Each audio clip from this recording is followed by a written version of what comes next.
નમસ્કાર, જય સોમનાથ. તો આ ચેપ્ટરની અંદર હવે આમ જોઈએ તો છેલ્લો ટોપિક કહેવાય, પછી તો સ્વાધ્યાય આવી જાય.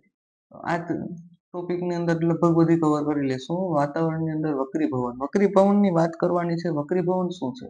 વક્રીભવન વિશે તો આપણે અભ્યાસ કરી ગયા, પણ વાતાવરણની અંદર વક્રીભવન કઈ રીતના અસર કરે એની આપણે ચર્ચા કરી લઈએ. જો પેલું મેં તમને કીધું હતું મેઘધનુષ્ય વાળું, એ તો આપણે ચર્ચા કરી કે મેઘધનુષ્ય છે એ વાતાવરણમાં જે આ 7 રંગનો વર્ણપટ જોવા મળશે એ તમે જોઈ શકો કે પૃથ્વી ઉપર જ્યારે વરસાદ જેવી ઘટના જોવા મળશે ને, વરસાદ પડશે પછી સૂર્ય જો તેની સામેની દિશામાં હશે તો તમે જો વચ્ચે હોય, માનો કે અહીંયા આ વાદળ છે, આ વરસાદ પડી રહ્યો છે અથવા વરસાદ પડી ગયો, પછી અહીંયા સૂર્ય ઉગેલો છે સામેની સાઈડ, સૂર્ય સામે એનો પ્રકાશ આવતો હશે અને વચ્ચે જો તમે હશે તો તમે અહીંયા જે મેઘધનુષ્યનો પટ્ટો તમે જોઈ શકશો. એક આ ઘટના તમને જોવા મળશે. એની વાત કરીએ આપણે, શું છે મેઘધનુષ્ય? તો મેઘધનુષ્યમાં જ્યારે શ્વેત પ્રકાશ અહીંયાથી આપાત થશે ત્યારે તે શું કરશે? રંગનું વિભાજન કરશે અને તે આપાત થયા બાદ તે પરાવર્તન પામશે એની અંદર, અને તે પાછો બહાર નીકળશે ને તે વક્રીભૂત પામશે, એટલે વક્રીભવન થશે. આ વક્રીભવનની ઘટનામાં તમને 7 રંગનો પટ્ટો જોવા મળશે, જેમાં નાની વાળી કિનારા સુધીનું જોવા મળશે. આ છે પ્રિઝમ જેવી એક ઘટના છે, એ તો આપણે આગળ જોઈ ગયા. જો અહીંયા જોવા મળશે કે વાતાવરણમાં વક્રીભવન, તેમાં અગ્નિ કે રેડિએટર છે એમાંથી નીકળતા અસ્થિર ગતિ કરતા હોય છે ઉષ્મા જ્યારે નીકળે ત્યારે. પછી ટમટમતા તારાઓની વાત કરીએ કે તે વ્યવહારમાં તમને જોવા મળશે. અગ્નિ તરત જ ઉપર આવતા હવા અને હવા કરતાં વધારે તે ગરમ હોય છે, અને ગરમ હોવાથી પોતાની અંદર ઠંડી હવા કરતાં પાતળી હવાઓ છે એ જોવા મળશે, એટલે કે ઓછી ઘનતાવાળી, જેના કારણે શું થાય છે, વક્રીભવન ઠંડી હવા કરતાં થોડો ઓછો હોય છે. તો જેથી શું થાય કે વાતાવરણમાં જ્યારે માધ્યમમાં હવાની પરિસ્થિતિ, હવા છે ભૌતિક પરિસ્થિતિની વાત કરીએ ત્યારે તે ગરમ હવામાં અને ઠંડી હવામાં આવો ફેરફાર જોવા મળે. શું કે કહેવા માંગે આ ટોપિક એ સામાન્ય હું તમને વ્હાઇટ બોર્ડમાં સમજાવી દઉં કે તમે જોતા હોય કે ઘણી વખત પૃથ્વી પરથી જ્યારે ગરમ હવા અને ઠંડી હવાના પટ્ટાઓ જોવા મળશે. સામાન્ય હું તમને એમ કહું કે આ પૃથ્વીની સપાટી છે. હવે અહીંયા પૃથ્વીની સપાટી ઉપર આ રીતના પટ્ટાની હું વાત કરી નાખું તો ઘણી વખત આ રીતના ઘટ ગરમ અને ઠંડા પટ્ટાઓ પૃથ્વીની સપાટી પર વાતાવરણમાં જોવા મળશે. આ પ્રકારના વાતાવરણના પટ્ટા જ્યારે જોવા મળે ને ત્યારે શું થાય કે ઘટ પટ્ટો હોય, પાતળો હોય, ઘટ હોય અથવા ઘટ પટ્ટા, ઘટમાં પણ વધઘટ જોવા મળશે. અહીંયા માનો કે આછો ઘાટો વધઘટ થતી જોવા મળશે, સરખા કદના ન જોવા મળે. એટલે સામાન્ય રીતના શું થાય કે હું તમને એમ કહું કે આપણે કાચના પ્રિઝમની પ્રવૃત્તિ કરેલી હતી. શ્વેત પ્રકાશ અહીંયાથી આપાત કરીએ ત્યારે તે વક્રીભૂત પામે અને તે આ રીતના પટ જોવા મળતો હતો, એટલે કે વળાંક જોવા મળતો હતો. તો આ કેવું માધ્યમ હતું? પાતળું માધ્યમ હતું. આ ઘટ માધ્યમ છે, પાછું પાતળા માધ્યમમાં પ્રવેશે એટલે કેવો ફેરફાર જોવા મળે? આ પ્રકારનો ફેરફાર છે ને એ વાતાવરણની અંદર જોવા મળશે. એટલે જ્યારે વાતાવરણની સપાટી ઉપર માનો કે કોઈ તારો રહેલો છે, એ સ્ટારની વાત કરીએ, સ્ટાર કોઈ રહેલો છે, એ જ્યારે એનો પ્રકાશ આની અંદર પ્રવેશ પામે ત્યારે શું થાય કે આવા પટ્ટાઓ છે ને એના ઉપર અસર કરે. એટલે શું થાય કે તે તેના વક્રીભવનમાં ફેરફાર થાય, એટલે કે આ રીતના કોઈ જાતનો એની અંદર ફેરફાર જોવા મળે. આ પ્રકારના તારાઓ છે શું થાય કે વાતાવરણમાં આવા પટ્ટા વધઘટના માધ્યમ જોવા મળે, એટલે કે તાપમાનને લીધે તેની ઘનતામાં ફેરફાર થાય અને વાતાવરણની અંદર પાતળું માધ્યમ, ઘટ માધ્યમનો ફેરફાર સતત જોવા મળે ત્યારે શું થાય કે તારાને ટમટમવાની ઘટના તેના લીધે જોવા મળશે. તારાઓ આના કારણે તેમને ટમટમતા જોવા મળશે, આવા વક્રીભવનના કારણે. એટલે આ પ્રકારના ગરમીના કારણે જે વાતાવરણની અંદર અલગ અલગ પટ્ટાઓ થાય તો તારાઓને ટમટમવાની ઘટના છે, તો આને લીધે તમને જોવા મળશે. એમાં વાત કરીએ તારાઓના ટમટમવામાં જ્યારે વાત કરીએ તો તારાઓ પ્રકાશમાંથી શું થાય, વાતાવરણ છે એ વક્રીભવન થવાને તારાઓના ટમટમવાને લીધે જોવા મળે. પૃથ્વીની સપાટી પર પહોંચતા પહેલા તે પૃથ્વીના વાતાવરણથી ઘણું દૂર છે, એટલે કે સતત તેમાંથી વક્રીભવન થાય. જેમ તમને કીધું એમ અલગ અલગ પટ્ટાઓ છે આના કારણે. તો વાતાવરણીય વક્રીભવન એવા માધ્યમમાં થાય છે જ્યારે વક્રીભવનમાં ક્રમિક ફેરફાર થતો જોવા મળશે. અને આ પ્રકારનો ક્રમિક ફેરફાર થાય જેને લીધે શું થાય કે પ્રકાશને લંબ તરફ તે શું કરતું જોવા મળશે, વળતું જોવા મળશે. ઘટમાં પાતળામાંથી ઘટમાં આવશે એટલે કે લંબ તરફ નજીક આવશે, પાતળામાંથી ઘટમાં આવશે લંબ તરફ નજીક આવશે. એટલે રિયલમાં માનો કે સ્ટાર અહીંયા હોય તો આ રીતના વળાંક જોવા મળશે. વ્યક્તિ અહીંયા ઉભેલો હોય એ જોતો હોય પણ સ્ટાર એવું આપણે આભાસ થાય કે સ્ટાર અહીંયા સીધો છે, પણ રિયલમાં એનું સ્થાન અલગ જગ્યાએ જોવા મળશે. આ ઘટના તમારે અહીંયા મુદ્દામાં લખેલી છે. તો અહીંયા સ્ટારની ઘટના તમને આપી દીધી. તો આ માધ્યમના ફેરફારના કારણે અહીંયા તમને લંબથી નજીક વળતું જોવા મળશે. માનો કે આ પાતળું માધ્યમ હોય તો આ એનું ઘટ માધ્યમ, એનાથી ઘટ આ છે, એનાથી વધારે ઘટ આ છે, એનાથી વધારે ઘટ માધ્યમ છે. તો આ રીતના તે વળાંક લેતા જોવા મળશે.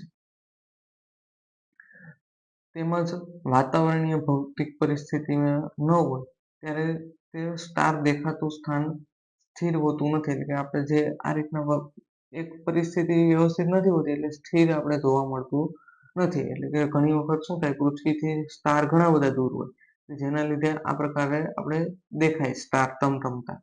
ઘણી વખત આ માનો કે સ્ટારના સ્થાન બદલાય એવું આપણે લાગે પણ એ એકને એક જ જગ્યાએ હોય પણ આને કારણે જોવા મળશે.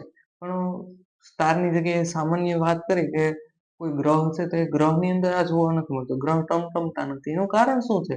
ગ્રહ પૃથ્વીથી ઘણા નજીક છે, સ્ટાર તો ઘણા બધા દૂર તમને જોવા મળે એટલા માટે તમને ગ્રહની અંદર આ પ્રકારની ઘટના જોવા મળતી નથી. હવે ત્યારબાદનો ટોપિક છે કે વહેલો સૂર્યોદય ને સૂર્યાસ્ત શા માટે થાય? વહેલો સૂર્યોદય થઈ જાય, મોડો સૂર્યાસ્ત થાય.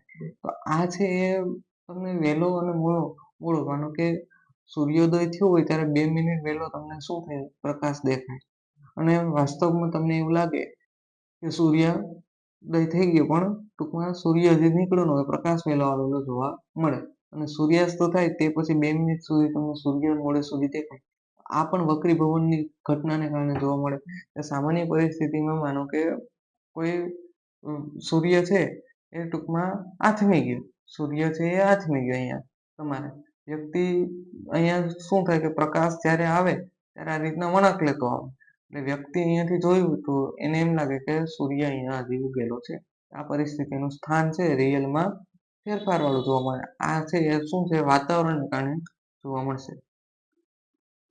વાતાવરણની અંદર શું થાય તો કે વક્રીભવન. આ ઘટના ખાસ યાદ રાખવાની છે. અને પ્રકાશનું પ્રકીર્ણન, પ્રકાશની પ્રકીર્ણનની ઘટના ખાસ જ્યારે આપણે અભ્યાસ કર્યો કે પ્રકાશ છે એ કોઈ એવા કલિલ દ્રાવણની અંદર કે એવા દ્રાવણોમાં પસાર થાય વિષમાંગ મિશ્રણમાં કે જ્યારે તે ત્યાંથી પસાર થાય ત્યારે તે કિરણો ભટકાય. એટલે પ્રકાશનું કિરણ છે એ કોઈ કણને જ્યારે ભટકાય ત્યારે તે શું થાય ફેલાઈ જાય આ રીતના. તો ફેલાતો પ્રકાશ જાય ને ત્યારે શું થાય તેનું પ્રકીર્ણનની ઘટના જોવા મળે. આપણી આજુબાજુની વસ્તુઓ છે એ આંતરક્રિયાઓને કારણે શું થાય કુદરતમાં અનેકવાર અદ્ભુત ઘટનાઓ જોવા મળે કે જેમાં અવકાશ છે એ ભૂરા રંગનો જોવા મળે. આ ઘટના યાદ રાખવી. અવકાશ શા માટે ભૂરા રંગનો જોવા મળે તો કે સમુદ્રની ઊંડાઈમાં રહેલ પાણીનો રંગ સૂર્યોદય અને સૂર્યાસ્ત સમયે સૂર્યના રાતાસ પડતો દેખાય અને આ ઘટના તમને જોવા મળે. એટલે કે કલિલ દ્રાવણો દ્વારા પ્રકાશનું પ્રકીર્ણન સાચા દ્રાવણમાંથી પસાર થતા પ્રકાશના કિરણપુંજના માર્ગ પ્રમાણે જોઈ શકાતું નથી, પરંતુ તે મોટા કદમાં કલિલના દ્રાવણોમાંથી પસાર થતા શું થાય કિરણપુંજ છે એ આપણે આગળ જોઈ શકીએ છીએ. ત્યાંથી તે પસાર થતું જોવા મળે. બીજા દ્રાવણની અંદર જોઈ શકાતું નથી, આની અંદર આપણે જોઈ શકીએ. પણ ખાસ આ યાદ રાખવાનું છે કે પ્રકાશ છે એ ભૂરા રંગનું શા માટે જોવાય એ ખાસ યાદ રાખવું કે સમુદ્રની ઊંડાઈમાં રહેલ પાણીનો રંગ અને સૂર્યોદય અને સૂર્યાસ્ત સમયે સૂર્ય રાતાસ પડતો દેખાવ આ ઘટના પ્રકીર્ણનના કારણે તમને જોવા મળશે. ત્યારબાદ છે ટિન્ડલ અસર. ટિન્ડલ અસર તમે જોઈ ગયા આગળ 9મા ધોરણની અંદર.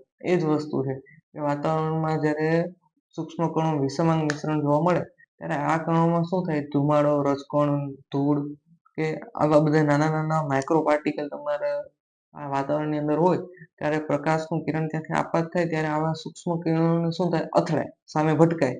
એટલે તે છે એ પ્રકાશનો માર્ગ તમને દ્રશ્યમાન જોવા મળે. એટલે સામાન્ય રીતના જૂના મકાનો હોય ને એની અંદર જો નાનો એવો હોલ હોય ને એમાંથી જ્યારે પ્રકાશનું કિરણ આપાત થાય ને ત્યારે આવા રજકણોને સામે ભટકાઈને આખા પ્રકાશના માર્ગને સાઈડમાં પણ ફેલાવી દે. તો તો આ ઘટના છે એ ટિન્ડલ અસર જોવા મળશે. કલિલ દ્રાવણોમાં પણ ટિન્ડલ અસર તમને જોવા મળી હતી, જે આપણે આગળના ધોરણમાં 9મા ધોરણમાં શીખી ગયા હતા. તો સૂક્ષ્મ કે છિદ્રવાળી ઘટના રૂમની અંદર એ પણ મેં તમને કહી દીધી. તો આ પ્રકારની ઘટનાને શું કહીએ આપણે ટિન્ડલ અસર કહીશું. હવે સૂર્યપ્રકાશથી જ્યારે ગાઢ જંગલોમાં વધારે ગાઢ હોય ને એમાંથી નાના નાના કણો જોવા ટૂંકમાં જે બુંદો છે એટલે ટૂંકમાં સામાન્ય એવું કહીએ કે હોલ જેવી રચના હોય ત્યાંથી પણ પ્રકાશ અસર પસાર થાય ત્યારે ટિન્ડલ અસર ત્યાં પણ તમને જોવા મળશે. હવે પ્રકાશનું પ્રકીર્ણન થવાથી પ્રકાશનો રંગ છે એ પ્રકીર્ણનના કારણે શું થાય પરિણામે તેના ઉપર આધાર રાખે એ ટૂંકમાં બારીક કણ હોય એ મુખ્યત્વે વાદળી રંગના જોવા મળે છે. જેથી પ્રકાશનું શું થાય છે પ્રકીર્ણન થાય છે અને મોટા ભાગના કણો છે એ વાદળી રંગના પ્રકાશનું પ્રકીર્ણન કરતું જોવા મળે. આ પ્રકીર્ણનના કારણે તે ખૂબ કેવું જોવા મળશે મોટું, અને પ્રકીર્ણન પામતો પ્રકાશ છે તમને કેવો જોવા મળશે સફેદ જોવા મળશે.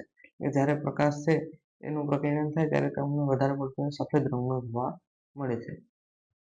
ત્યારબાદ આ એક ઘટના છે ખાસ યાદ રાખવાની છે કે સ્વચ્છ આકાશ છે એ ભૂરા રંગનું શા માટે જોવા મળે. કે સ્વચ્છ આકાશની વાત કરીએ તો વાતાવરણમાં જ્યારે હવાના કણો એકબીજાને બારીક કણો દૃશ્યમાન પ્રકાશની તરંગલંબાઇ કરતા નાના પરિમાણો ધરાવે શું છે કે તે નાનું જોવા મળે. આના કારણે લાલ રંગની છે એ મોટી વક્ર લંબાઈ ધરાવે. લાલ રંગ છે શું છે મોટી વક્ર લંબાઈ ધરાવે.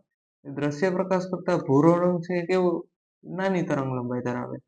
એટલે તેના કારણે તેનું પ્રકીર્ણન સૌથી વધુ અસરકારક છે. નાની તરંગ લંબાઈના કારણે તેનું પ્રકીર્ણન વધારે થાય. એટલે પ્રકીર્ણન વધારે થવાના કારણે તે વાતાવરણમાં છે એ વાદળી રંગ વધારે જોવા મળશે. એટલે કે લાલ રંગનું તરંગ લંબાઈ ભૂરા રંગની તરંગ લંબાઈ કરતા કેટલી ગણી છે 1.8 ગણી વધારે છે. તો આ સૂર્યપ્રકાશમાં વાતાવરણમાંથી જ્યારે પસાર થાય ત્યારે તે બારીક કણો ભૂરા રંગનું પ્રકાશનું લાલ રંગના પ્રકાશ કરતા શું કરે વધારે પ્રબળતાથી પ્રકીર્ણન કરે એટલે કે વધારે ફેલાવી દે, જેથી લાલ રંગ ઢકાઈ જાય અને ભૂરો રંગ સૌથી વધારે જોવા મળે. જેથી પ્રકીર્ણનના કારણે આ ઘટના આપણે આંખમાં પણ વધારે કયો રંગ પસાર થાય ભૂરો રંગ. જેથી આપણે વાતાવરણ કેવું દેખાય ભૂરા રંગનું. પૃથ્વીના વાતાવરણ ન હોય તો સૂર્યપ્રકાશનું પ્રકીર્ણન થાત નહીં ત્યારે ઊંચાઈમાં ઊંડા યાત્રિકો આકાશમાં આકાશ છે કે કાળું જોવા મળે. કારણ કે ઊંચાઈ છે એ પ્રકીર્ણનને પ્રભાવ કરતું નથી, એટલે કે તે પ્રભાવિત થતું નથી. તો લાલ રંગનો ધુમ્મસ ધુમાડો એ ઓછું પ્રકીર્ણન થાય જેથી તે દૂર સુધી આપણે જોઈ શકીએ છીએ. પ્રકાશ શા માટે આપણે વાદળી રંગનું દેખાય એટલું યાદ રાખવાનું છે કે પ્રકીર્ણન તરંગ લંબાઈ એની નાની છે ભૂરા રંગની અને તેનું પ્રકીર્ણન વધારે થાય એટલા માટે તે આપણે આંખની અંદર પ્રવેશ પામે અને તે આકાશ છે આપણે ભૂરા રંગનું જોવા મળશે. અહીંયા સુધી આપણો ટોપિક હતો. તો અહીંયા સુધી રાખીએ. અસ્તુ. જય હિન્દ, જય ભારત. ને લાઈક, શેર એન્ડ સબસ્ક્રાઈબ